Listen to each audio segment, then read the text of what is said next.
Hello, नमस्कार। तर आज आपण ह्या कांद्याच्या पातीपासून एकदम कुरकुरीत असे भजे बनवणार आहोत। म्हणून कांद्याची पात मी अशा प्रकारे बारीक बारीक कट करून घेतली आहे आणि हा कांद्याच्या पातीचा जो कांदा असतो तो पण आपण याच्यामध्ये यूज करणार आहोत, म्हणून तो पण अशा प्रकारे आपल्याला बारीक बारीक कट करून घ्यायचा आहे।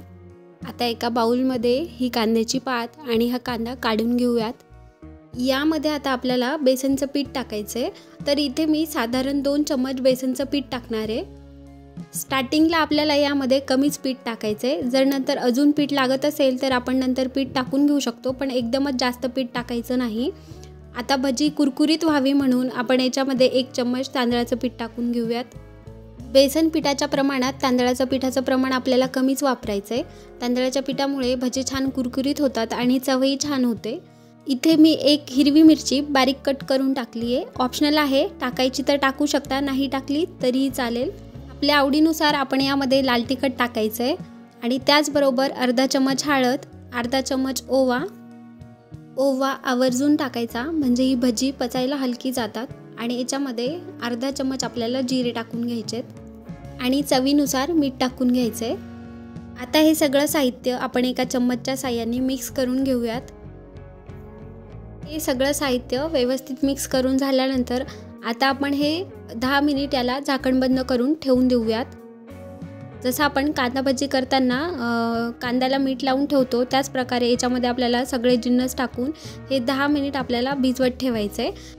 तर इथे अगदी 10 मिनिटानंतर याच्यामध्ये पाणी रिलीज झालं आहे आणि यामध्ये आता बऱ्यापैकी मॉइश्चर पण आहे। आता हे आपल्याला एकदा हाताने सगळं मिक्स करून याचा ओलसरपणा किती आहे तो बघायचा आणि त्यानुसार आपल्याला याच्यामध्ये थोडं पाणी टाकून हे पीठ भिजवून घ्यायचं आहे। तर बघा, अगदी इथे मी 2 चम्मच पाणी टाकले आणि आता हे पीठ भिजवून घेऊयात। तर इथे मी अगदी 2 चम्मच पाणी टाकूनही हे मला थोडंसं ओलसर वाटतंय, म्हणून मी याच्यामध्ये थोडंसं बेसन पीठ ॲड केलं आहे आणि हे आता अशा प्रकारे मी इथे थोडंसं घट्टसर पीठ भिजवून घेतलं आहे। जास्त पातळ पीठ भिजवायचं नाही, नाहीतर भजे नरम होतात। आता आपण हे भजे तळून घेऊयात। त्यासाठी बघा, एका कढईमध्ये तेल टाकायचं। आता हे तेल आपण थोडंसं गरम होऊ देऊयात। तर इकडे आपलं आता भज्याचं बॅटरही रेडी आहे। तर बघा, अशा प्रकारे आपण जसे साधे भजे बनवतो ना, तसे पण तुम्ही हे भजे तेलामध्ये सोडू शकता, पण मग इथे थोडेसे मी गोल भजे बनवून घेते। तिकडे आपलं तेलही गरम झाले। आता हे सगळे भजे आपण तेलामध्ये टाकून घेऊयात। हे भजे तळत असताना आपल्याला गॅस लो टू मीडियमच ठेवायचा आहे, म्हणजे हे भजे आतमध्येपर्यंत तळल्या जातील आणि छान कुरकुरीत होतील। मोठ्या गॅसवर तळले तर भज्यांना रंग लगेच येतो, पण भजे आतमध्येपर्यंत तळले जात नाहीत, आतमध्ये कच्चेच असतात। म्हणून आपल्याला हे भजे लो टू मीडियम गॅसवरच तळून घ्यायचेत। तर इथे बघा, भजे छान तळलेत आणि रंगही छान आलाय। आता हे भजे आपण काढून घेऊयात आणि इथे अशाच प्रकारे सगळे भजे आपल्याला तळून घ्यायचेत। तर काय होतं ना, कांद्याची पात आपण घरी आणली की प्रत्येक वेळेस त्याची भाजीच करतो आणि मुलं पण कधी कधी भाजी खायला कंटाळा करतात आणि घरची मोठी माणसंही कधी कधी भाजी खायला नको करतात।